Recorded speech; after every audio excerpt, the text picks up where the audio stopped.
Mag-fish jokes naman tayo.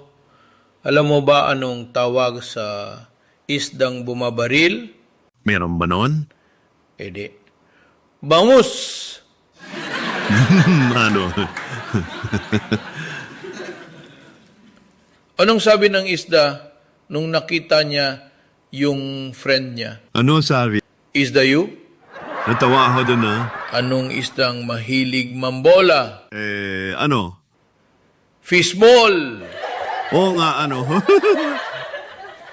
Sinong fish ang pumapalit pag wala ang boss? Sino?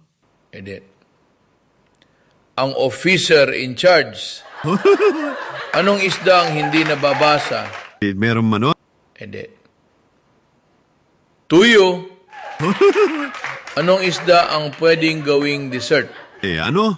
Edi, balyema. Bakit pumupunta ang mga fish sa pari? Ano?